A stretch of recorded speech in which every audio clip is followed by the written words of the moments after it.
sabe, pues está usted frente a la comisión evaluadora designada por el presidente para apoyarle en este proceso de designación de magistrados, que corresponde pues al gabinete hacerlo en su momento oportuno, pero en virtud de la resolución, el gabinete ha solicitado la intervención de este espacio para ayudar a rescatar algunos elementos que puedan ilustrar al gabinete a cumplir su misión constitucional.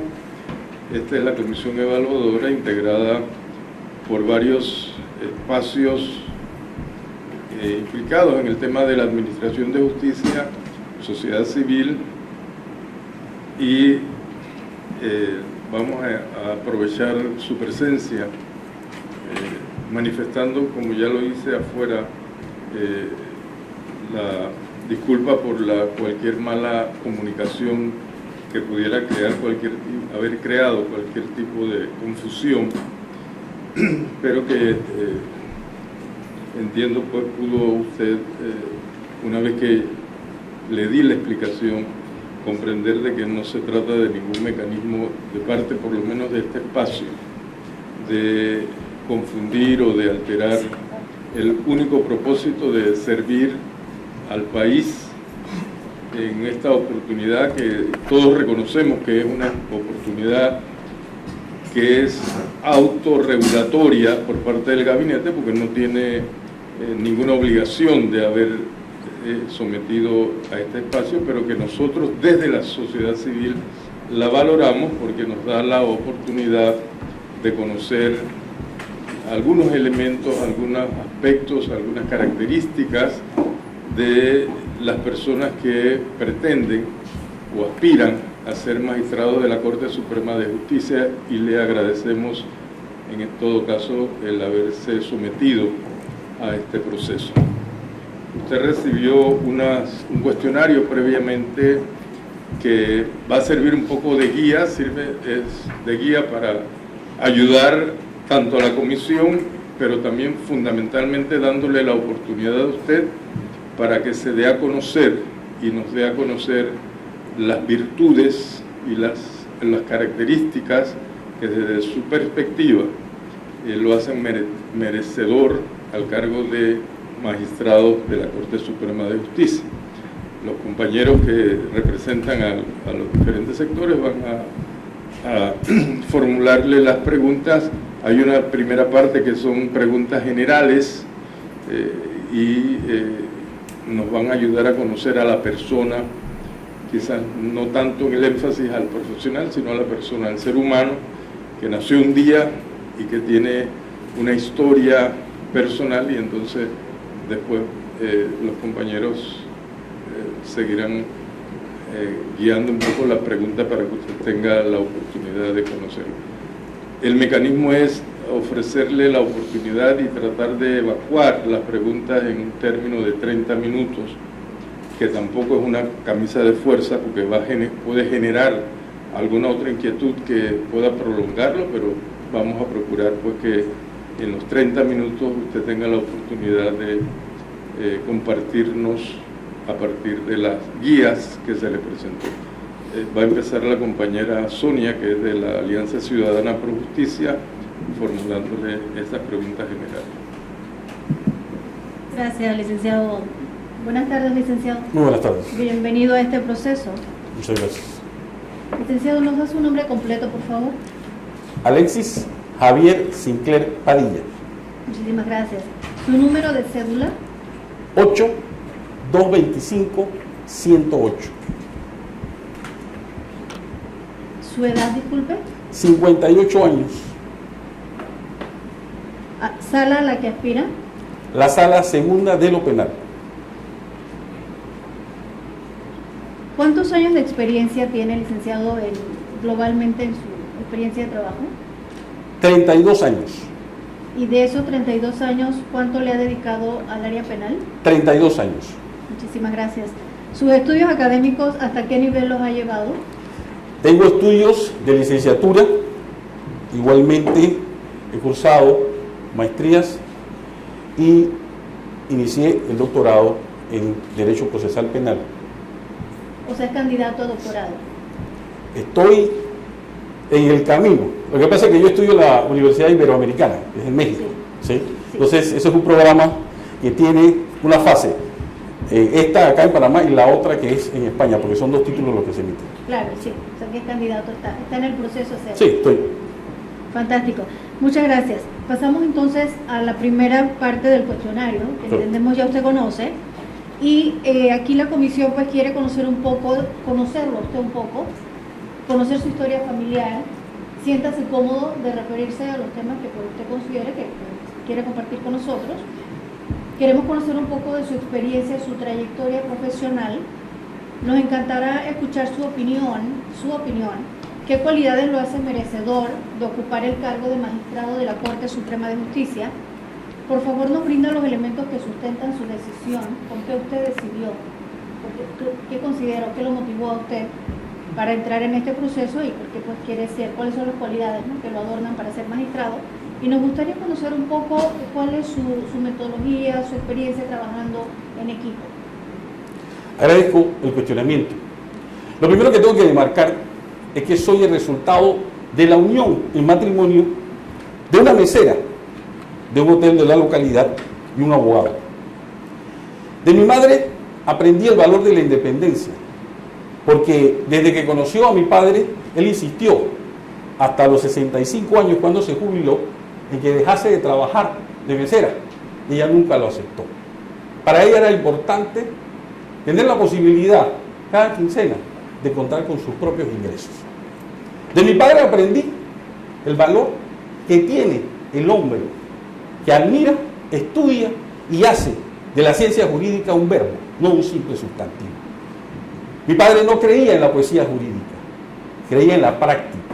Sentía, pensaba y concebía el derecho como un instrumento del cambio social, totalmente distinto al maestro Monreal, que adelantaba criterios en el sentido que los abogados éramos una manera, una forma, un instrumento, un vehículo para impedir que la sociedad avanzara. Por tanto, los valores que me pueden hacer distinguir si es posible que uno mismo exprese las mejores cosas que uno tiene es la independencia, el estudio, el amor al derecho y el deseo de convertirlo precisamente en eso, una forma, un mecanismo, un medio de transformar la sociedad. Si me dijese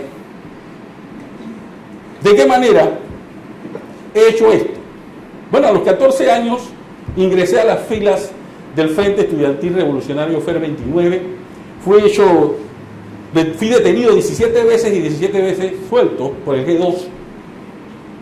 Fui golpeado, quién sabe en cuántas ocasiones, pero aquí estoy, todavía dando lata.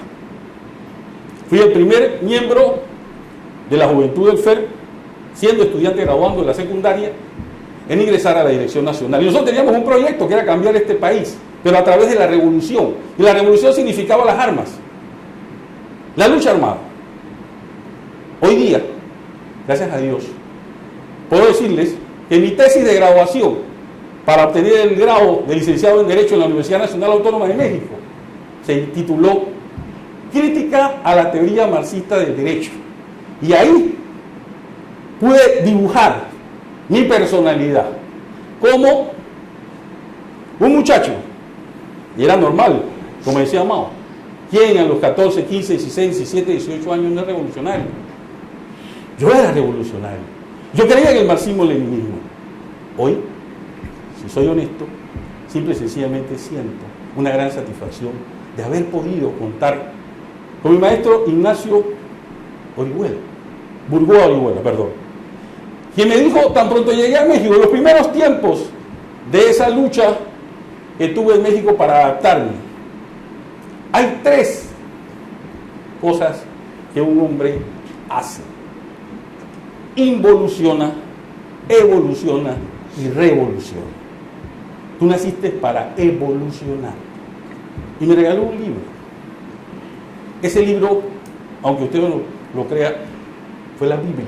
Un constitucionalista me regaló la Biblia y me dijo, de aquí vas a aprender lo que es realmente ser humano. Y eso también forma parte de mi personalidad. Yo creo en el ser humano, creo en todos y cada uno de ustedes. Así no seamos de la misma condición social, así yo haya ascendido dentro de la pirámide que distingue a quienes lastimosamente lo tienen todo y a los otros que carecen hasta de lo más mínimo. Por tanto, de llegar a la Corte Suprema de Justicia, como espero, y agradecería su recomendación, lo fundamental sería, para mí, utilizar el derecho para que sea aplicado al caso concreto, pero con el fin fundamental de hacerle justicia a la persona encausada. Y en la sala penal, uno o da libertades o emite condenas. No soy de los que siento que contra el crimen organizado, la delincuencia organizada o cualquier tipo de delincuencia se tenga que andar con mano suave o con mano dura. Se tiene que andar con la Constitución y las leyes de la República en la mano.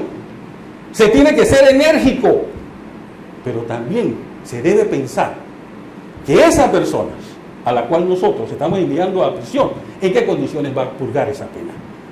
Porque es fácil emitir una sentencia sin importar lo que al ser humano le vaya a suceder. Creo, en consecuencia, que aprender derecho no vale, que el derecho es una herramienta y no vale porque si solo se utiliza los conocimientos aprendidos, si todos los diplomas que todos los abogados tuviéramos sirviera para que la sociedad cambiara, entonces valdría la pena hablar de cuánto conocimiento de derecho tenemos. Pero no, mis queridos comisionados, el asunto no se trata de eso, es algo más profundo, tiene una dimensión mucho más allá. Es poner al derecho a distinguir lo siguiente: ¿cómo una sociedad moderna, contemporánea como la nuestra puede permitir que un órgano judicial, por un lado, a un hermano de una ex vicepresidenta y ex canciller de la República, jamás haya ido a prisión? ¿Por qué? Porque pertenece a la LIC de este país. Pero a la pareja de chiricanos que detuvieron hace una semana y media por ser gente que no conforma la élite, los tienen detenidos. Yo siento que un magistrado va a la corte a mirar a todo el mundo de la misma manera. Tiene tanto el valor el que no ha poseído como el que lo posee todo. Y termino diciéndole que de llegar a ser magistrado de la Corte Suprema de Justicia como Alberto Quirós, un destacado analista filosófico de las ciencias jurídicas en México, para mí el mejor bien es hacer el bien. Eso, fundamentalmente. Que cada sentencia vaya dirigida a crear en el individuo la satisfacción de que se me hizo justicia. La Defensoría del Pueblo.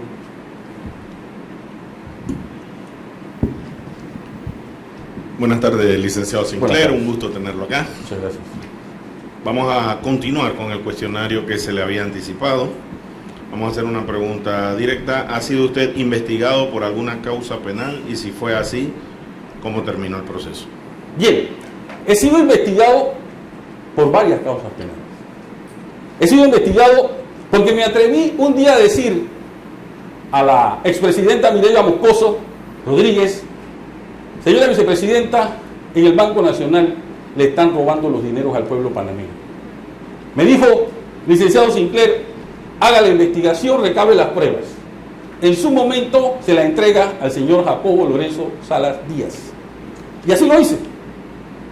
Inmediatamente fui citado al Banco Nacional con el señor Bolívar Pariente en el piso 14. Está registrado el acta, el libro de mi entrada a ese sitio.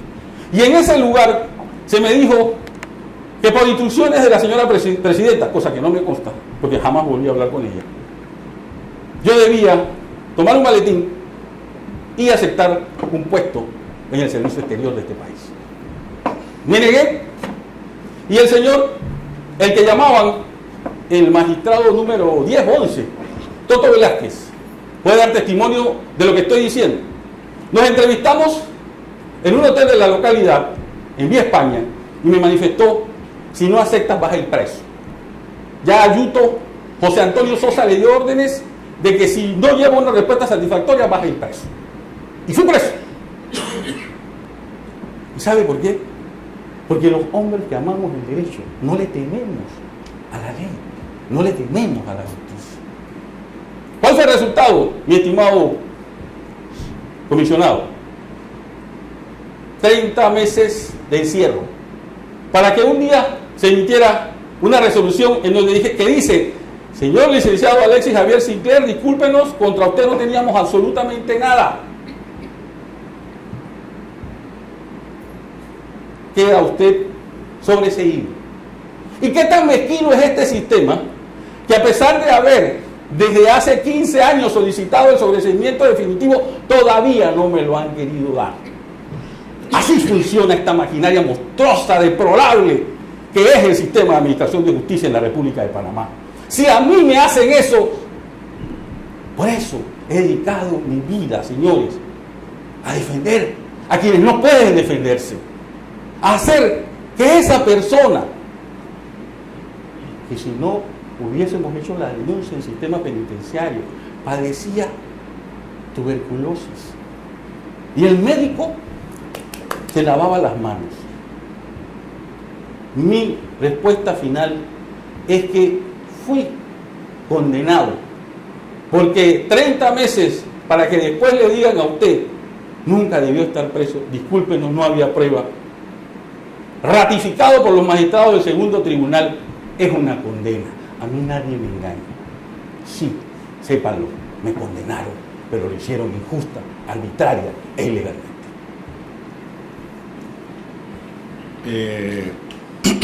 Y fue específico con relación a esa causa, pero mencionó una pluralidad. ¿Esta es la causa a la que se quiere referir o hubo algún otro proceso en ese sentido? Bien, los otros procesos que se abrieron son peores, porque fueron dos. Fueron en Colón, cuando yo desempeñaba tareas como asesor del alcalde, y resultó que la hermana del tesorero, por ser hermana del tesorero, creía que ella podía meter la mano y hacer travesuras con el tesoro municipal. Y yo la denuncié. Y entonces armó ella a su vez una querella en donde manifestó que yo la estaba presionando para que pagara una multa de $3,000. Se abrió la investigación y el resultado está ahí, lo pueden consultar. En ambas investigaciones no se encontró ninguna prueba, ningún indicio, absolutamente nada. Entiendan, señores comisionados, cuando uno decide el camino de las piedras, encuentra piedras. Cuando uno emprende esa senda de estar en disputa con el sistema trata de acomodarte, someterte o eliminarte. Gracias a Dios, conmigo no lo han podido lograr.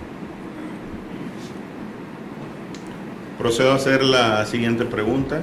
¿Ha sido usted denunciado o investigado por faltas a la ética ante el Tribunal de Honor del Colegio Nacional de Abogados o ante el órgano judicial, el Ministerio Público o alguna instancia administrativa? Esta pregunta va dirigida a los temas de las faltas a la ética. Nunca.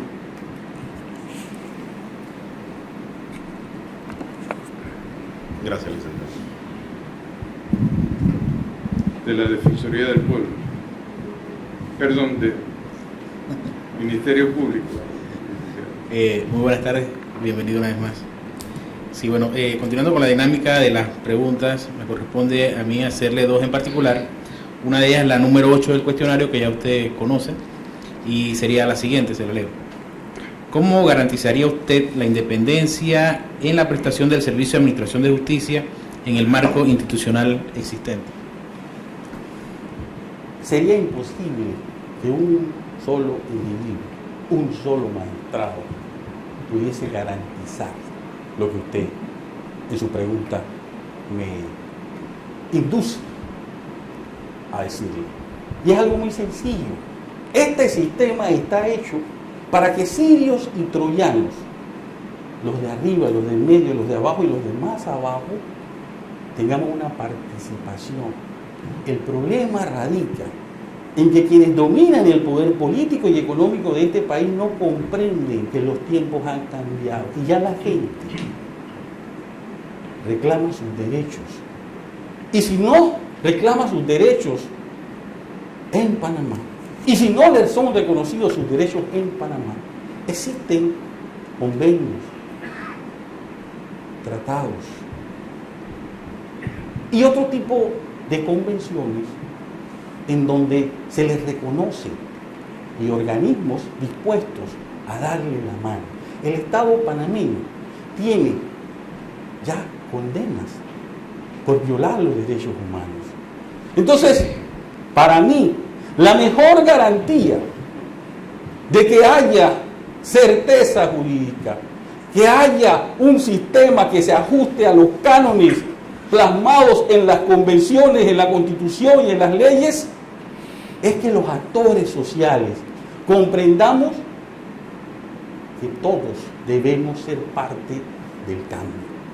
No puede producirse esa transformación a menos que ustedes en el Ministerio Público dejen de pensar inquisitorialmente. Porque por más que un juez o un magistrado quiera orientar a través de una jurisprudencia que en Panamá no existe, porque usted mejor que yo sabe que lo que se dan son fallos, no hay jurisprudencia.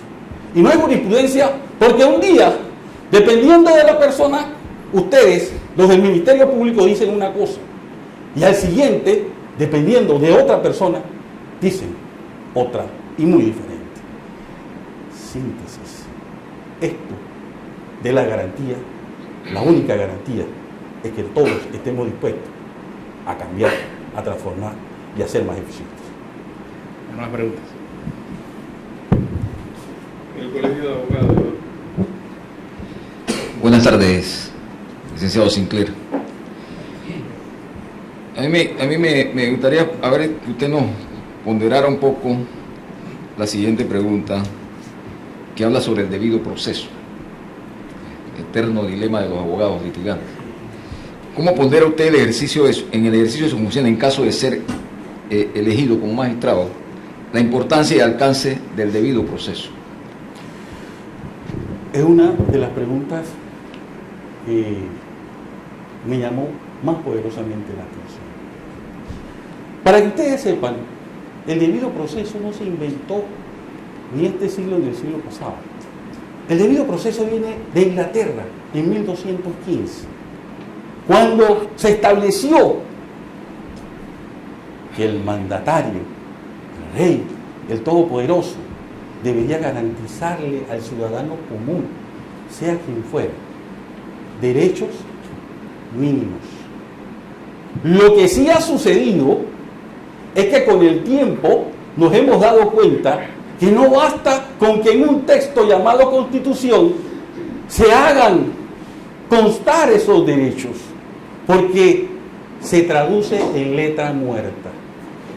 De ahí que las legislaciones comienzan primero a nivel de sus cuerpos legales internos a producir principios que pretenden ser el marco regulatorio de esos derechos consagrados en la Carta Magna, en el contrato social. En nuestro sistema existe un código procesal penal. En el artículo 1, señores comisionados, están los principios que regentan, que guían el proceso penal. Y yo les puedo asegurar que tanto las fiscalías como el órgano judicial no le dan estricta aplicación a esos principios, como tampoco le dan debida y auténtica aplicación a las reglas de procedimiento. Y yo les voy a poner un ejemplo bien breve. Los otros días solicité un debate acerca de lo que consigna el artículo 88 y 89 de dicha excerta legal, el Código Procesal Penal. El artículo 88 señala cuáles son los requisitos de una querella y el 89 dice que si a discreción del fiscal hace falta uno, se complementa. Yo tuve que complementar, es decir, terminar de hacer lo que ya había hecho. Eso es lo que dice el diccionario. Sin embargo, una juez de garantía y un tribunal de apelaciones me dice que no es así, que completar es empezar de nuevo porque yo tenía necesariamente que entregarle una nueva querella. ¿Y cuál era el problema? Que mi cliente que había firmado un poder, que mi cliente que había firmado el documento de querella inicial y que ella no objetó esa firma, no había firmado el complemento. Si ya estaba, y estaba en una carpetilla que no tenía yo en mi oficina, sino ellos en la fiscalía, pregunto, ¿por qué había que hacer? Y la respuesta fue muy sencilla. No, porque es que la práctica del derecho civil, y eso me recordó a Jerónimo Mejía. El derecho penal tiene sus propias normas, el derecho penal tiene su propia fuerza, su propia vida. No podemos, cuando no encontramos razonamiento jurídico, porque el abogado que lee el Código Civil sabe perfectamente, señores comisionados, que si la norma es literal, es decir, habla de complemento, nunca habló de rehacer. Bien, esto, usted se preguntará, ¿a qué viene? Bueno, viene a lo siguiente. Mi representado, que era la víctima en ese proceso, fue irrespetado, porque para que se le concediera la admisión de la querella y el poder formar parte activamente dentro del proceso, hubo que esperar 3 meses. Y yo le estaba pidiendo a la fiscalía, bueno, no me quieras aceptar la querella, por lo menos ve y practica en la fiscalía. Y ahí es donde estaba el detalle, señor representante del Ministerio Público. Es que la inspección que yo solicitaba no era en una fábrica, en una oficina, era en las instalaciones del Ministerio Público, la fiscalía que tiene que atender asuntos de familia. ¿Por qué? Porque fíjese, debido proceso implica que si recetan una denuncia, ese documento debe obrar en la carpetilla y tiene necesariamente que decir todo lo que expresó el denunciante.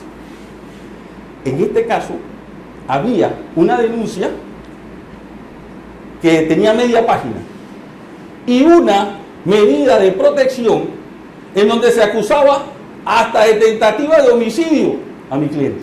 Pero eso no estaba en la denuncia. Luego entonces, ¿cómo yo voy a poder representar y defender a mi cliente si no hay hecho denunciado?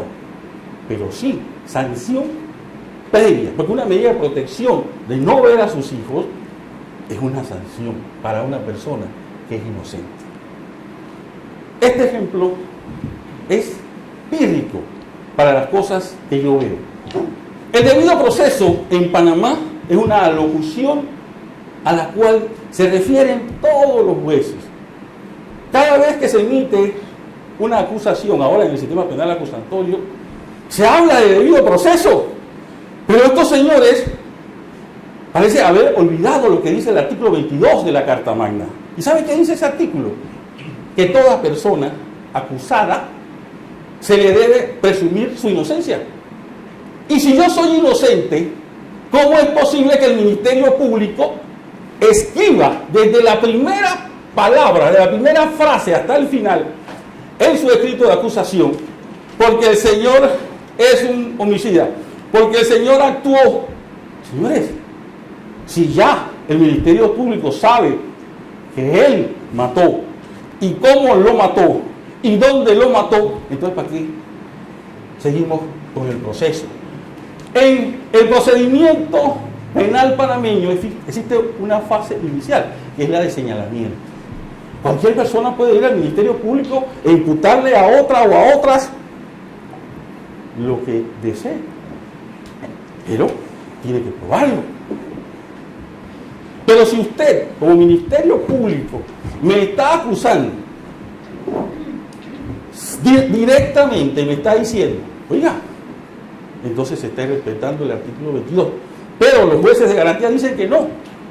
Y cuando yo le increpo, y esta situación es objeto de un amparo, cuando yo le increpo a la juez de garantía, usted no puede aceptar que el Ministerio Público, aquí en mi presencia, esté diciendo que mi cliente, en ese caso, es un violador.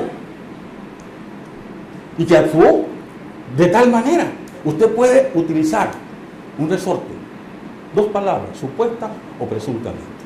Porque hasta cuando él no sea encontrado culpable y hay una sentencia firme, lo que ustedes hacen es violar los derechos humanos y violar el debido proceso. Para concluir, ya, el debido proceso tiene que ser el instrumento que el Ministerio Público y el órgano judicial utilicen en aras de garantizar que toda persona obtenga lo esencial, la capacidad de ser oído y vencido en un proceso. ¿El CONATO tiene alguna pregunta? Sí, buenas tardes, licenciado Sinclair. Del cuestionario que se le facilitó previamente, yo he elegido 2 preguntas. Se las voy a hacer en una sola porque guardan mucha relación. ¿Cuál es su visión del papel de un magistrado frente a los estándares internacionales en materia de justicia desde la perspectiva de los derechos humanos? ¿Y cómo usted incorporaría el control de la convencionalidad si llegaras a ser elegido magistrado de la Corte? El control de la convencionalidad está recogido en todos los convenios, pactos, acuerdos, convenciones que ha firmado la República de Panamá. Pero en nuestro territorio, mi estimado comisionado, eso pocas veces se aplica. Y ni siquiera se aplica por maldad, la mayoría de las veces por desconocimiento. Los funcionarios del Ministerio Público todavía tienen ese chip de que su labor es hacer que aparezca de donde sea un responsable. Ese chip se llama sistema inquisitorio. En el control de la convencionalidad tendríamos que atender por lo menos al artículo 1, 8, 11, 24 y 27 de la Convención Interamericana de Derechos Humanos. No hay una sentencia, por lo menos yo, en los últimos 2 años, no he visto una en el sistema penal acusatorio que hable de eso. Entonces, yo propondría que hay que adiestrar a fiscales, a jueces y al personal subalterno, porque hay una curiosidad, señores comisionados. Aquí hay sentencias que jueces firman que nunca fueron redactadas por ellos. Aquí hay jueces que van a una audiencia y permanecen dormitando y al final ya tienen el fallo, lo que indica que tenemos jueces banales, impreparados e ineptos. Lastimosamente, cuando uno tiene una formación académica, cuando a uno le enseñan por qué, a pesar de que son parecidos el agua y el arsénico, uno tiene por lo menos que olerlos para distinguirlos. Acá nos hace falta enseñarle al personal adscrito al Ministerio Público, desde el estrato más bajo hasta el más elevado, incluyendo el órgano judicial, ese control de la convencionalidad, ese respeto al ser humano, esa razón cristiana que tenemos todos. Yo he tenido que representar a homicidas seriales. Pero esa persona tenía algo que explicarle al juez, tenía algo que decirle al juez. Él no quería decir que él era inocente, él quería decir: señor juez, yo de niño fui abusado por mi padre, fui vendido por mi madre, fui azotado, me pusieron a trabajar. Entonces, señor juez, condéneme, pero condéneme sabiendo quién soy. Eso es lo que garantiza el control de la convencionalidad. Que el ser humano sea el valor, no el detenido, no el sindicado, no el acusado. Yo, además de proponer a mis pares en la sala penal y a los demás en el pleno de la Corte instrucción, empezaría a proponer homogeneidad a la hora del dictado de los fallos o sentencias. Eso es básico. Cuando converso con mi colega, la doctora en Derecho Procesal Penal, Lula da Silva, que no tiene nada que ver con el expresidente de Brasil, y le explico que en Panamá el control de la convencionalidad es simple y sencillamente las ganas que tiene el funcionario ministro de Estado de firmar, como en el año 2016. ¿Saben ustedes que en Panamá en el año 2016 se firmaron 46 acuerdos relacionados con derechos humanos, 46 convenciones, tratados, convenios? Yo estoy seguro que no hay un solo magistrado de la Corte Suprema de Justicia de este país que se haya leído 8. No hay un solo fiscal, ni un solo procurador que los conozca a todos. Entonces, somos unos firmones. Eso es lo que somos. Un país de gente que se adorna, de gente que dice que sabe porque firma, no porque asume el compromiso que está plasmado en esa firma. Control de convencionalidad significa, mi estimado comisionado, seriedad, organización, pulcritud, defender al ser humano por encima de su realidad. No solo es atender al drama del delito, sino al drama de quien comete los delitos. Gracias, señor Sinclair. No sé si algún comisionado tiene nada por ahí. Le agradecemos y le deseamos suerte. Nada más aclararle que esta comisión no hace selección ni hace recomendación, sino que vamos a hacer un informe de lo que han pasado por aquí. No. Yo, antes de irme, quiero enviar un mensaje de humildad. A ninguno de ustedes personalmente le adverso. Yo adverso la ineptitud, la incapacidad. Adverso que se someta al hombre y se le pisotee su dignidad. Podré estar equivocado. Si lo estoy, pido disculpas. Pero yo siempre estaré al lado del que menos tiene. Porque el que todo lo tiene, tiene con qué pagar el derecho y la justicia en este país. Buenas tardes. Muchas gracias. Gracias.